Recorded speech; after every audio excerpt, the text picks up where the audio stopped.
Tetaplah di dalam ajaran Kristus. Sekarang kita baca hati Yohanes kepada gereja. 2 Yohanes pasal 1 ayat 4, ayat per ayat saya akan jelaskan. Lalu saya kasih Anda 3 poin untuk Anda bawa pulang ke rumah. Tetaplah dalam ajaran Kristus, ayat 4. Aku sangat bersuka cita, kata Yohanes, bahwa aku mendapati bahwa separuh dari anak-anakmu hidup dalam kebenaran, sesuai dengan perintah yang telah kita terima dari Bapa.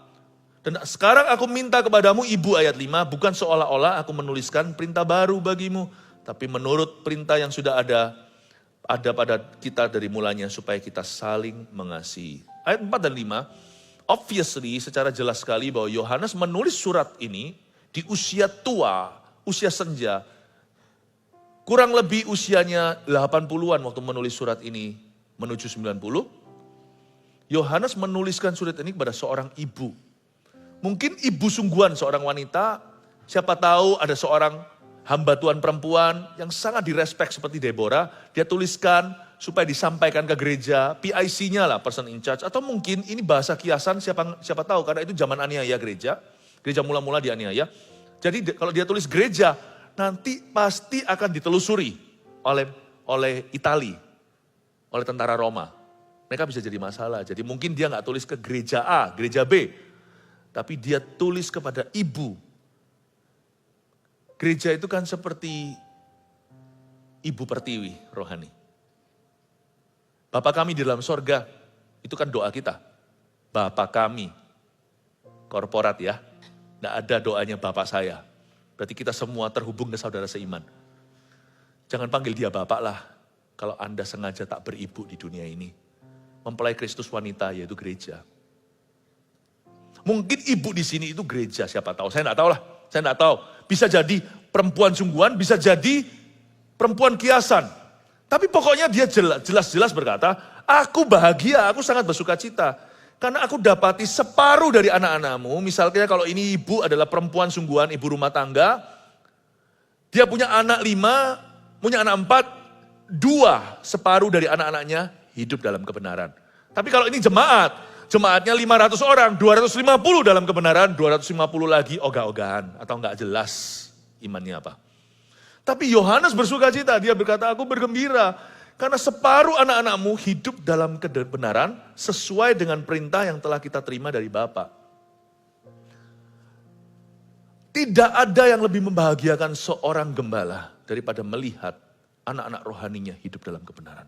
Tidak ada yang lebih membuat seorang ayah dan ibu atau papa mama di rumah happy, kecuali melihat anak-anaknya genah. Kebenaran itu penting sekali, karena kebenaran itu keselamatan. Concern daripada seorang Yohanes yang tua adalah, jangan-jangan dari 500 jemaat, hanya 250 yang selamat. Karena mereka nggak ngerti apa yang mereka imani. Mereka datang ke gereja hanya demi kebutuhan mereka. Mereka datang hanya pray for me. Jangan salah loh, miracle, mujizat pun terjadi untuk si kusta 9 yang tidak kembali kamsyah. Jangan kira bahwa mujizat dan berkat itu berarti kebenaran. Mujizat dan berkat itu kebaikan Tuhan. Kebajikan. Yohanes itu betul-betul bergumul dalam hati. Jangan-jangan hanya setengah nih dari gereja yang sungguh-sungguh selamat. Misalnya kalau ada di antara kita hari ini bicara dengan saksi Yehova, apakah Anda akan terbawa? Atau Anda berakar? Saya sebagai gembala sidang, itu menjadi concern dan beban saya. Gereja ini bukan asiknya rame-rame. Mau gak mau semua gereja punya mandat, sekalipun kita tidak cetuskan. Gereja itu ya pelayanannya ya, dari penyerahan anak. Oh bahkan lebih lah ya. Dari sejak hamil sudah didoakan. Sampai penguburan. Saya ya, sebagai gembala, waktu tutup peti jemaat. Itu ya, ada perasaan sedih dan lega. Kalau saya tahu kesaksian hidup jemaat itu, dia sudah hidup dalam kebenaran. Kebenaran itu bukan hanya kebenaran hidup, tapi juga kebenaran firman. Bukan hanya di dalam buah-buah roh, tapi juga doktrinnya benar. Saya itu sedih namun lega. Waktu tutup peti itu rasanya seperti saya sudah jabat tangan dengan Tuhan. Transfer member dari gembala sidang ke gembala agung. kayak rasanya, Tuhan udah loh ya, aku serahkan. Dari dia gini sampai ke sorga, kita antar ke pintu gerbang, meskipun dengan tangisan keluarga. Mau enggak mau ya, gereja itu punya mandat, mengantar semua orang itu benar ke akhirat. Kalau enggak ngapain kita kumpul-kumpul gini? Tujuannya apa sih? Motivasi, motivator di luar sana lebih banyak. Ngapain dengar pengkhotbah tidak tentu yang paling fasih lidah? Akhirat. Akhirat. Christian Science gak suka ini. Sorga. Jadi Yohanes itu terbeban. Aku senang separuh dari anakmu hidup dalam kebenaran. Positif sekali nih orang tua. Rasul kasih ini luar biasa. Tapi dikatakan di ayat 5, dan sekarang aku minta kepadamu, ibu, bukan seolah-olah aku menuliskan perintah baru bagimu. Karena orang yang hidup dalam kebenaran pasti sesuai dengan perintah Tuhan. Bukan perintah baru, tetapi perintah yang sudah ada pada kita dari mulanya supaya kita saling mengasihi. Jadi, kasih sekalipun terbesar, dia tidak lengkap tanpa kebenaran. Saya coba sekarang, ikuti saya ya, malam-malam gini ikut mikir ya. Kasih dan kebenaran, dua-dua ini sama pentingnya, meskipun kasih terbesar. Buat apa kau melakukan sesuatu yang benar, bahkan korbankan tubuhmu di api, bahkan berikan segala sesuatu dan bicara dalam bahasa malaikat tanpa kasih. 1 Korintus 13, kau seperti bunyi gemerincing dan tong kosong nyaring. Memang betul, kasih itu terbesar, tapi coba kasih. Namun orang itu tidak percaya yang benar. Waktu saya dan istri saya honeymoon 25 tahun yang lalu pergi ke Eropa, itu luar biasa. Itu bulan madu yang bahagia, senang tapi melelahkan karena bisa pindah negara dalam satu hari. Ikut travel, ikut tour maksudnya. Dan di dalam bus kami itu kita ikut tour lokal, jadi bukan orang Indo. Di dalam bus kami itu ada sepasang suami istri orang Latino. Orang Latin Amerika, bukan orang Barat. Ya, tapi orang kayak Spanish begitu, baiknya namanya John. Namanya Kristen. Baik Paul, penuh kasih. Apa-apa selalu ngalah, kasih orang lain dulu, harusnya Kristen malu. Mereka saksi Yehova. Waktu saya tahu saksi Yehova, waktu saya sebelum menikah, lulus kuliah teologi, kok saya ini sudah jadi hamba Tuhan dalam masa lajang saya. Saya tahu itu, meskipun dia mencipta sungkan, orang ini luar biasa, malah saya introspeksi, orang Kristen kok jarang yang begini. Penuh, tanda kutip, kasih, bukan kasih Yesus. Karena Yesus yang dia percaya adalah Yesus yang dicipta. Saya melihat dia penuh kasih kepada semua anggota. Saya masih muda, umur 25 waktu menikah. Dia mungkin sudah umurnya kira-kira 30 lebih, 35, lebih tua. Jadi dia lebih mengkokoi gitu di seluruh bus itu. Wah, yang paling gentleman segalanya. Jangan sampai ya Bapak Ibu Saudara, kita jadi buta karena sungkan.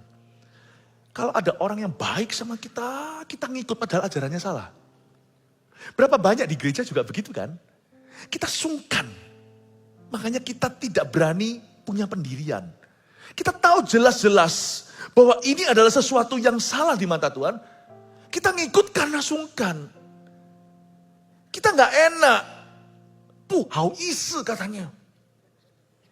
Kalau sampai saya tidak menyingkir dari hal-hal itu. Gak enak. Orang Kristen harus tegas. Kalau soal kebenaran, berdiri pada kebenaran. Meskipun orang lain terasa seperti baik hati. Menimbulkan rasa sungkan luar biasa dalam dirimu. No is a no, yes is a yes. Kita itu pada saat honeymoon itu berapa hari atau minggu itu bersama-sama dengan bus itu. Saya gak jadi saksi Yehova. Enggak tuh. Pendeta muda, hamba Tuhan masih muda waktu itu, umur 25. Enggak tuh. Saya tahu kebenaran. Kebenaran saya tidak bergantung sungkan sama siapa baik dulu sama saya. Inilah sebabnya nanti di JG-JG bisa disusupi. Orang-orang yang mencipta sungkan, apalagi orang-orang yang punya pengaruh. Jangan takut, kalau soal kebenaran, stand up. Stand up. Amin. Ya. Kita lihat ayat yang ke-6. Dan inilah kasih itu, yaitu bahwa kita harus hidup menurut perintahnya. Dan inilah perintah itu, yaitu bahwa kamu harus hidup dalam kasih, sebagaimana telah kamu dengar dari mulanya. Betul-betul seorang kakek yang menulis diputar-putar, padahal banyak hikmatnya. Ini bukan bertele-tele, coba Anda baca lagi. Dan inilah kasih itu. Dia mulai dengan kasih, yang dia rasul kasih. Yaitu bahwa kita harus hidup menurut perintahnya. Kalau kamu mengasihi Yesus, kamu tidak cuma cinta-cinta, love, kasih-kasih. Kamu bukan hanya mengamalkan kasih, tapi kamu akan mengamalkan kasih itu dalam kebenaran firman. Kebenaran firman, sungguhan. Kebenaran doktrin firman. Dan jikalau kamu ikut perintah itu, dan inilah perintah itu, yaitu bahwa kamu harus hidup dalam kasih, sebagaimana telah kamu dengar dari mulanya. Kalau kamu mengasihi Tuhan, kamu akan menjunjung tinggi kebenaran firman. Dan kalau kamu menjunjung tinggi kebenaran firman, kira-kira begitu bunyi firman ini. Kamu pasti hidup dalam kasih. Karena perintah Tuhan yang pertama adalah kasihilah. Jadi poin ke-1 saya tuliskan apa yang kita bisa pelajari. Bagaimana kita bisa tetap di dalam ajaran Kristus. Yang pertama, hiduplah dalam kasih Kristus. Agar iman kita berakar dalam kebenaran. Sebab orang yang hidup dalam kasih, itu kebenaran itu bisa lebih berakar dalam dirinya. Paham ya? Suasana paling kondusif untuk kebenaran itu bisa berakar, bertumbuh turun ke bawah, berakar ke bawah, lalu bertumbuh ke atas adalah kasih. Sayangnya, yang namanya John ini, orang Latin, sayangnya dia punya manifestasi atau wujud kasih, tapi dia tidak berakar pada doktrin firman Allah. Tapi sesuatu yang bukan diajarkan oleh firman. Terhitung enggak kasih itu? Tidak. Dia belum berada di dalam kasih Kristus, sekalipun orangnya baik. Tapi sayangnya banyak orang Kristen. Doktrinnya benar, sikat kiri kanan. Jahatnya, ampun deh, serang semua. Ya, sudahlah. Kamu taat perintah Tuhan, tapi kok gitu kelakuanmu? Memang betul kebenaran itu kuat sekali, kokoh, dan saya mengagumimu. Tapi kenapa jahat hatimu? Kalau memang kau bercokol pada kebenaran itu, kenapa tidak kau lakukan perintah ke-1? Kasihilah sesamamu. Pikir dong metode caranya. Ini ketimpangan yang terjadi. Jadi saya gabungkan, saya dapat aplikasi. Nomor 1 tadi, hiduplah dalam kasih Kristus, supaya imanmu berakar dalam kebenaran. Kalau kita itu hidup dalam kasih Kristus, lalu kita cari kebenaran itu pasti berakar.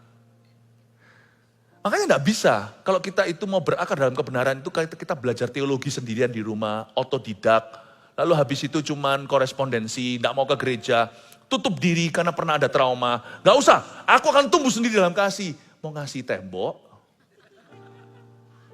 Karena kasih itu saudara kembar, kau ambil satu yang satunya mati. Dia kembar siam. Banyak cerita di mana seorang kembar satu meninggal, tak lama kemudian yang satunya meninggal pula. Nggak tentu sih selalu terjadi begitu, tetapi ada juga yang demikian. Coba kalau Anda perhatikan, perintah Tuhan yang ke-1, semua kebenaran itu berdasar itu dulu. Doktrin tertinggi itu kasih. Ya, tapi jangan kita mentang-mentang pokoknya mengasihi Yesus, tapi kita percaya Yesus dicipta, ya salah. Memang kau mengasihi, tapi salah. Tapi kalau kita mau hidup berakar dalam kebenaran, nggak bisa teori, nggak bisa doktrin belaka. Mesti harus sengaja hidup dalam kasih terhadap sesama. Dan mesti ada komunitas untuk backup itu.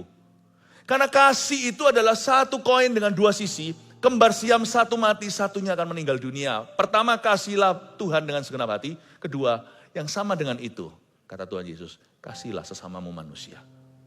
Makanya, orang yang sendirian, sekalipun dia belajar teologi, pasti sesat suatu hari. Pasti. You cannot survive that way. Iman itu hanya bisa berakar dalam pengetahuan yang benar, jikalau kita sengaja mengimbangi itu dengan hidup dalam kasih.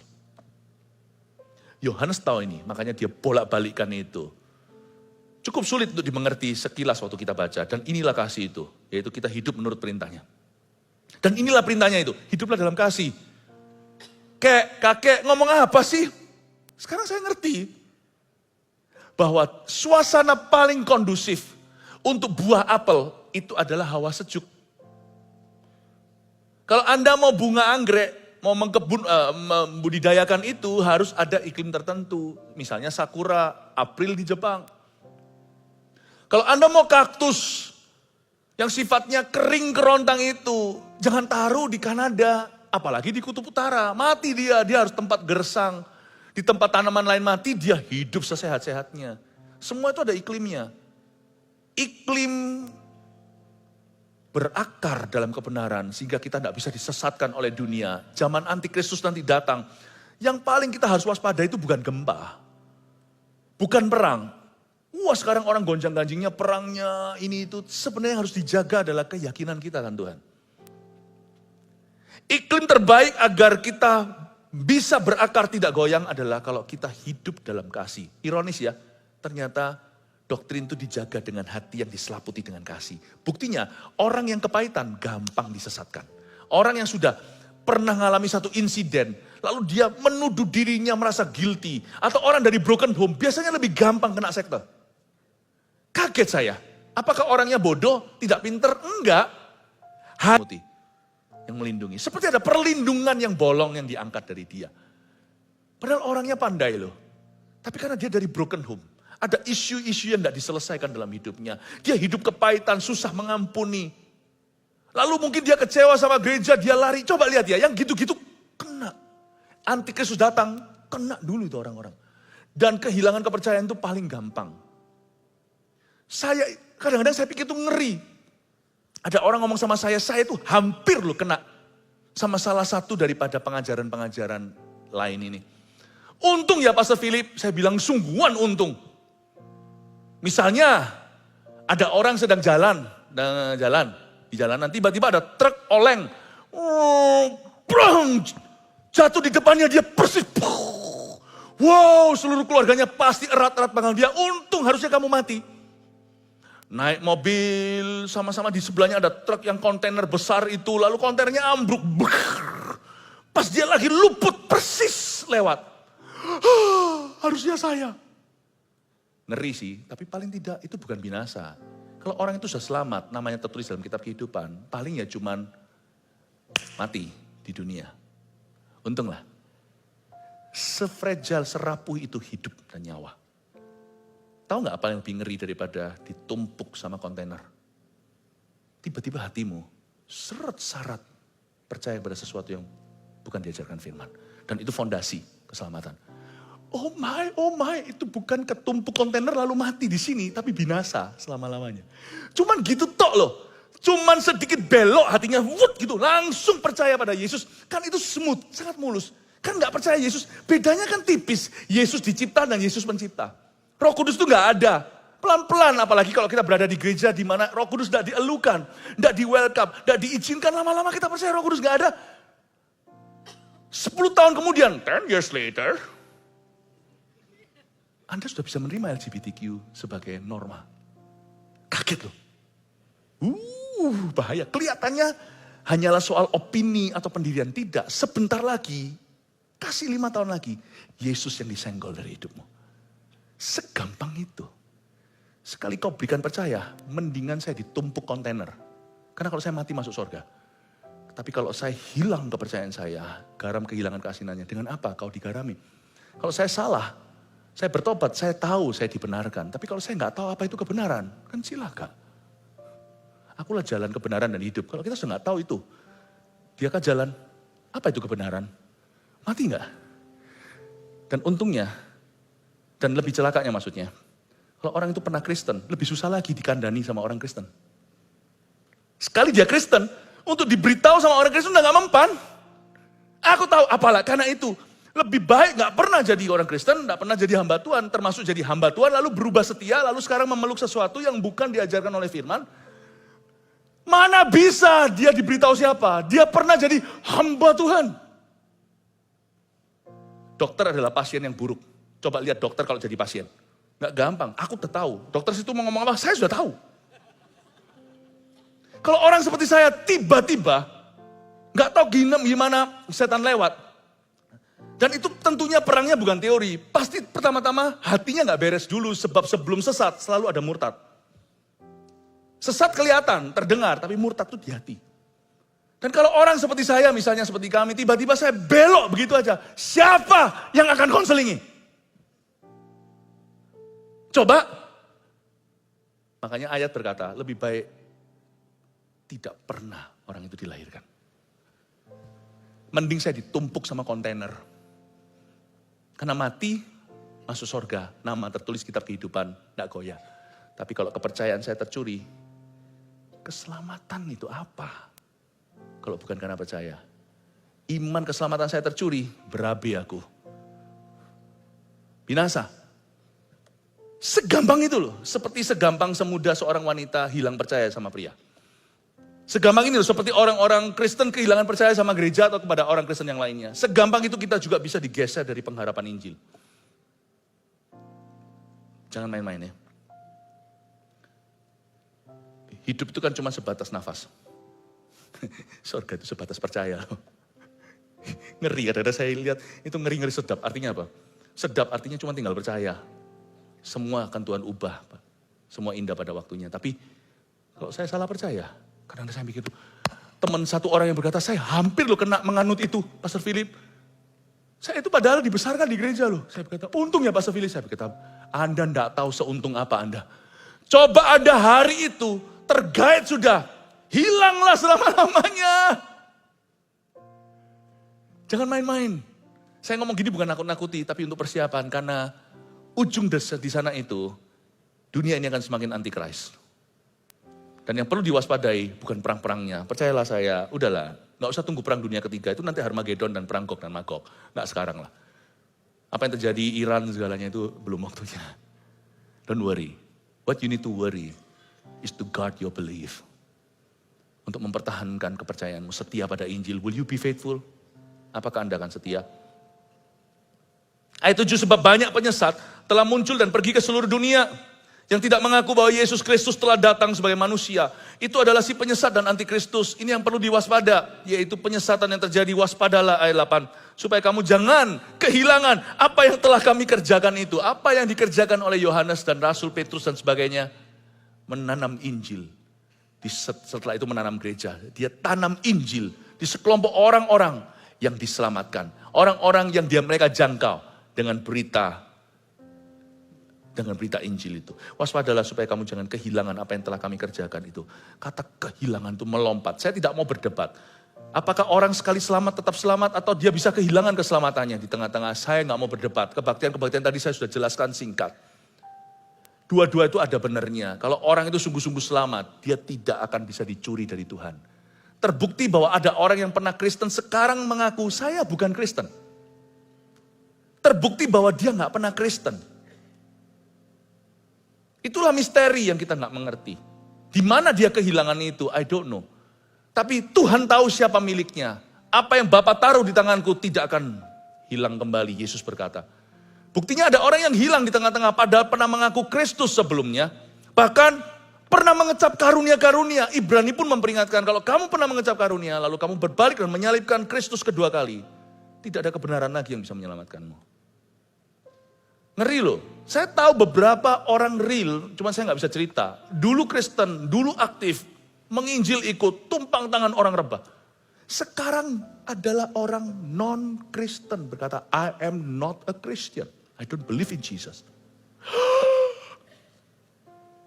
Pertanyaannya dia kehilangan keselamatan kah atau dia dari dulu gak pernah selamat. Seperti Saul gitu loh, cuma dihinggap Roh Kudus lalu ngalami seperti Nabi. Tapi gak pernah sungguhan bercokol di situ. I don't know, itu urusan Tuhan.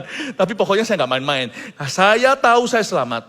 Justru saya gak main-main. Justru saya kerjakan keselamatan saya sungguh-sungguh. Tuhan di zaman laknat, zaman bejat seperti ini. Selamatkan aku, jangan cuma aku. Selamatkan keluargaku, anak cucuku. Dan bukan hanya kami, karena saya gembala sidang. Selamatkan jemaat. Oh, kasih tepuk tangan untuk Tuhan Yesus.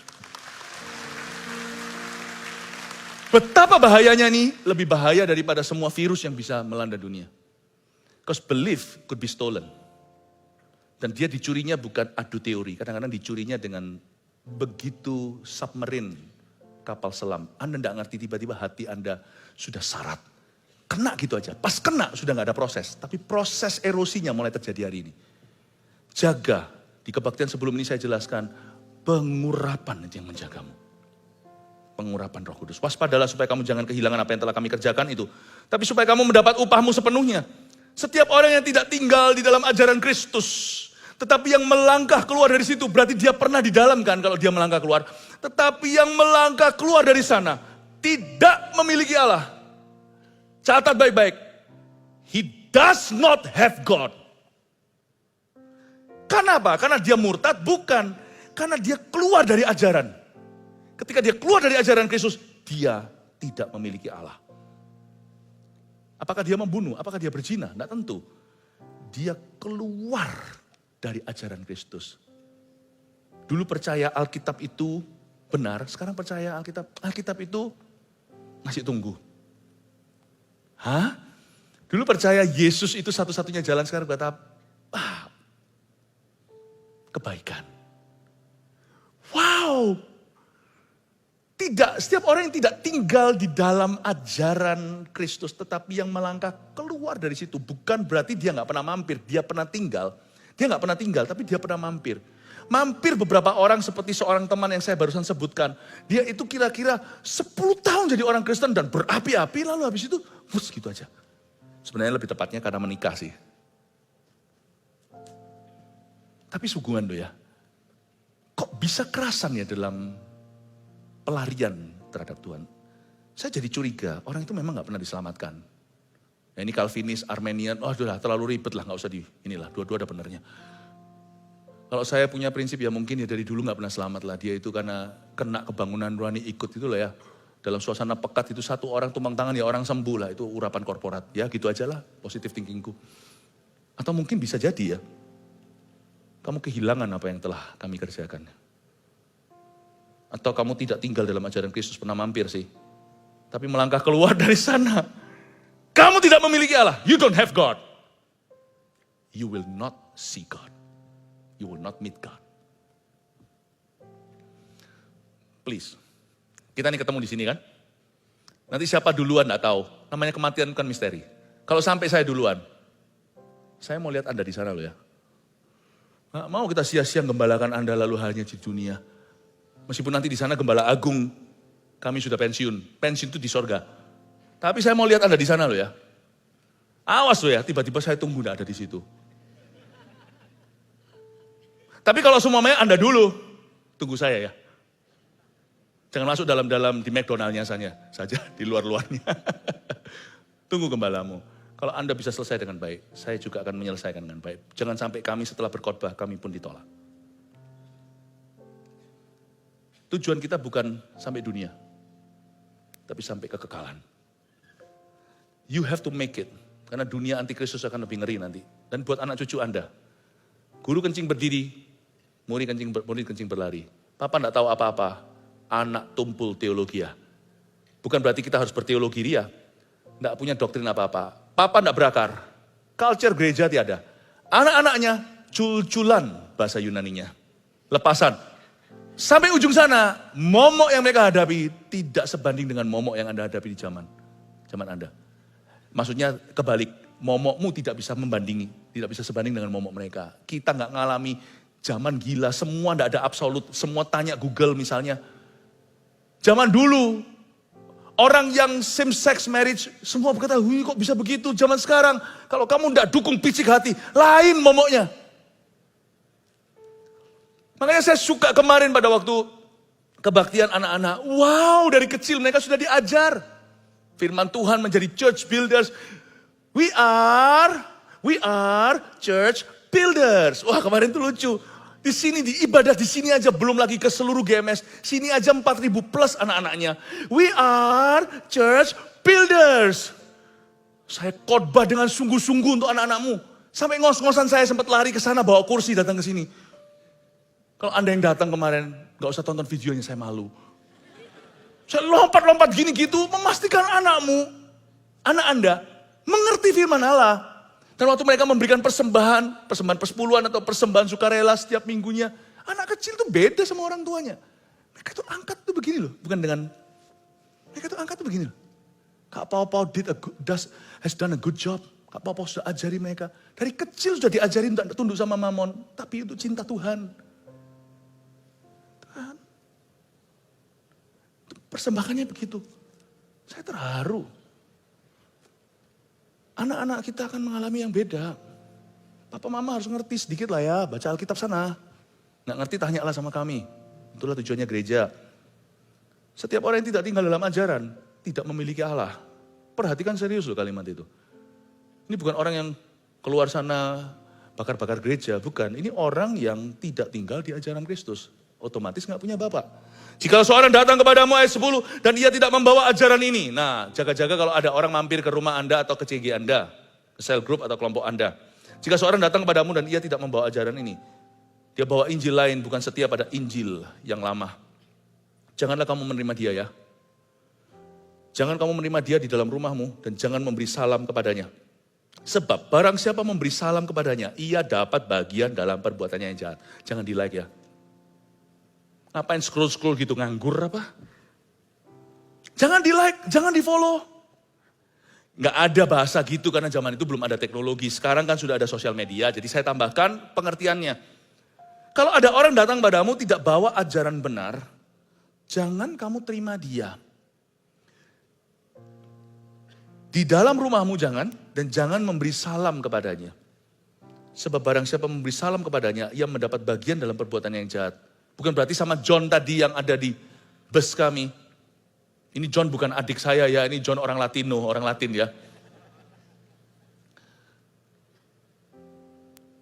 Bukan berarti saya nggak sapa dia, every morning setiap pagi saya berkata, good morning John, good morning. Tetap ramah, meskipun beda percaya. Nggak memberi salam itu bukan temu sapa, tapi tidak sengaja fellowship dengan dia. Bukan ketemuan di dalam level bersama-sama, banding dan bincang tentang Tuhan, bukan. Temu salam, menghormati, menghargai. Kalau ada urusan di luar sama sana, kita sama-sama memastikan bahwa win-win solusi yang terbaik untuk semua pihak. Jadi berkat secara positif. Tapi saya tidak cari nasihat. Dan saya tidak menganggap dia dan saya Tuhannya sama. Meskipun saya hargai perbedaan dan mengasihi, tapi saya punya keyakinan tidak kompromi. I'm not ashamed of the gospel. Aku tidak malu akan Injil, aku punya keyakinan kokoh akan Injil itu, Roma 1 ayat 16. Good morning itu bukan berarti memberi salam. Jangan memberi salam kepadanya itu, jangan membuat bonding apa-apa. Jangan. Sebab barang siapa memberi salam kepadanya yang mendapat bagian dalam perbuatannya yang jahat. Saya kasih poin-poinnya dulu ya, sebab sudah sampai ayat 11. Yang pertama tadi, hiduplah dalam kasih Kristus agar iman kita berakar dalam kebenaran. Yang kedua, tinggallah di dalam ajaran Kristus yang sehat demi keselamatan jiwa kita sendiri. Catat. Lalu yang ketiga, kan jangan beri salam kan. Kalau ada orang bawa ajaran lain ini, kamu jangan terima dia di rumahmu. Sebab barang siapa memberi salam kepadanya, ia dapat bagian dalam perbuatannya yang jahat. Yang ketiga, tolaklah semua pengajar sesat dengan tegas demi keselamatan orang lain juga. Munculkan aja 3-3 sudah, tolong difoto supaya nanti nggak usah catat-catat di sini, catat di rumah, silakan. Ya, gini ya, saya kasih awas-awas ya, ingat. Oke, terima kasih sudah difoto semuanya. Haleluya. Saya kasih beberapa tips praktis. Kalau misalnya hati Anda sedang gelisah gundah gulana, cari Alkitab. Itu bukan waktunya untuk kembangkan ilmu lalu studi buku-buku. Lain cerita kalau hatimu sudah berakar betul dan baik, silakan. Tapi biasanya orang kalau ada isu, misalnya dia sempat mengalami suatu musibah dalam hidupnya atau apa, lalu dia mulai cari-cari kebenaran. Tidak sedikit sudah pernah terjadi dalam hidup ini. Orang-orang yang awalnya fine-fine saja, baca buku tidak ada saringan. Buku itu ada bahayanya, buku juga bisa jadi berkat. Lalu dia baca, kena deh. Waktu baca itu kan orang merenung, tercuri sesuatu, lalu dibelokkan ke arah opini buku. Dan akhirnya tidak sedikit di antara orang-orang Mungkin tidak banyak yang saya kenal, tapi hamba-hamba Tuhan bukan satu dua, hamba Tuhan loh, pendeta yang tahu firman. Akhirnya pengajarannya menjadi aneh, lalu menjadi sesat. Cuman gara-gara buka pintu, kamu jangan kasih salam. Kalau hatimu benar, ya sudah, kembangkan itu nanti kan pasti jernih. Tapi kalau hati kita itu sedang menggebu-gebu dengan sebuah gejolak tertentu, lalu kita cari-cari buku, kemungkinan nanti ngundang buku yang salah. Saya sarankan buku yang aman itu selalu adalah firman. Kalau Anda sedang mengalami pergumulan. Silahkan kalau Anda mau kembangkan buku-buku dan sebagainya, oke lah. Dan juga hati-hati, satu tips praktis lagi, jangan mau diajak debat. Karena itu bukanlah tanggung jawab Anda. Penginjilan itu ada penginjilan yang sifatnya ABC. Ya, penginjilan A itu adalah penginjilan yang ada di dalam lingkup Anda. Orang-orang yang sudah Anda kenal. Itu tanggung jawabmu, jelas itu. Keluarga misalnya, teman. Penginjilan B adalah orang-orang yang di luar lingkaran itu. Yang secara tidak langsung mungkin Anda perlu orang tengah. Bisa enggak ya, kamu ngomong sama adikku. Nah itu. Penginjilan. Jadi terpaksa saya harus debat dengan mereka. Kalau enggak, mereka itu enggak akan give up. Mereka akan terus datangi. Dan justru tahu ini Kristen, malah justru didatangi. Itu prioritas. Jadi saya terpaksa, saya ngomong sama mereka pasang badan. Kalau Anda didatangi seperti itu, tolak aja mentah-mentah dengan sopan. Terima kasih tidak. Bilang aja, enggak. Ini bukan ranah saya, ini bukan wewenang saya. Anda kalau mau tanya sesuatu, mau ngomong sesuatu, cari aja gembalaku. Gitu aja lah. Suruh datang ke Pastor Yohanes. Jangan saya ya. Enggak usah lah, itu D, itu bukan di ranahmu. Udah bagian Anda AB tadi itu. Berbuah, bertumbuh dengan sehat. Jangan mau diajak debat ya. Apalagi ikut-ikutan di sosial media lalu debat ria segalanya enggak usah lah. Enggak cukup iman, malah terseret ke sana. Saya ajak bicara sama orang tersebut yang datang ke tok rumah, akhirnya dia jerah. Dan saya menangkan pun debat itu bukan karena dia kalah teori. Bukan. Tapi karena saya berdoa. Saya bilang Tuhan luputkan. Kalau gini terus nanti jikalau kakak aku, adikku kena gimana? Jangan main-main dengan bini. Kalau gini nanti teman-teman saya dari gereja itu, semua teman gereja itu yang kos di sana. Kalau kena kan tanggung jawab saya. Saya doa. Ada ceritanya, gak usah saya ceritakan di sini, gak ada waktu. Saya ketemu dengan mereka, itu yang senior bawa yang junior lari di depan saya. Itu rumah saya itu ada slope-nya begini. Ada turun gunungnya begini. Untuk driveway, untuk mobil. Itu dia itu lari sampai hampir jatuh, itu saya lihat. Saking takutnya itu karena urapan, bukan karena saya menang debat. Sebab minggu sebelumnya, saya menang debat dengan seorang sekte Korea, seorang perempuan dan satu lagi temannya datang untuk berdebat. Saya harus habisi mereka dalam debat saya. Dan mereka ngaku kalah. Saya ajak terima Tuhan, gak mau, dia berkata, aku tetap di sekte ini. Saya tahu, ini bukan teori, ini spirit. Jangan please, saya tanggung jawab untuk Anda. Karena saya gembalamu, kami gembalaan. Anda semua tanggung jawab. Jadi cukup saya jelaskan ini, Anda sudah tahu bedanya, Anda sudah bisa melihat benar dan salah. Udah, gak usah ikut-ikutan. Sosial media semuanya gak usah, yang tertib aja. Ada waktu, masih ada waktu, tinggalkan screen time-nya. Kalau masih ada waktu, ayo sini yuk. Bantu kita berdoa. Kalau ada waktu, lakukan sesuatu yang berguna. Jangan ikut berdebat ya. Nah kalau di CG misalnya, ada orang yang datang lalu ajarannya aneh-aneh. Anda sebagai CGL, jangan kalah hawa.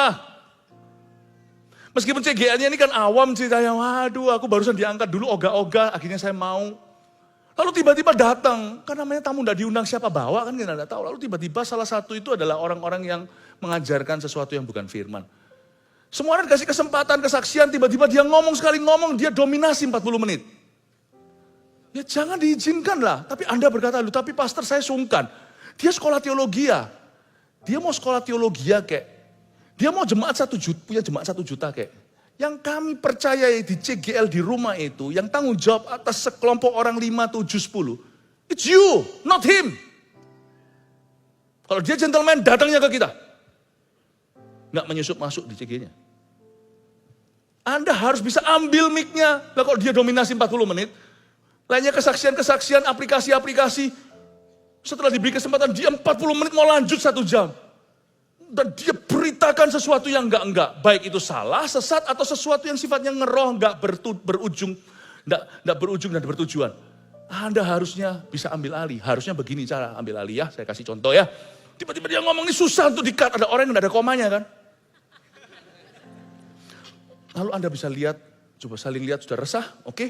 Ingat loh ya, Anda yang sah. Peduli amat dia siapa. Peduli amat dia pengaruhnya siapa, dia belajar apa, teologi, whatever, dengan gelar-gelarnya ini, apa?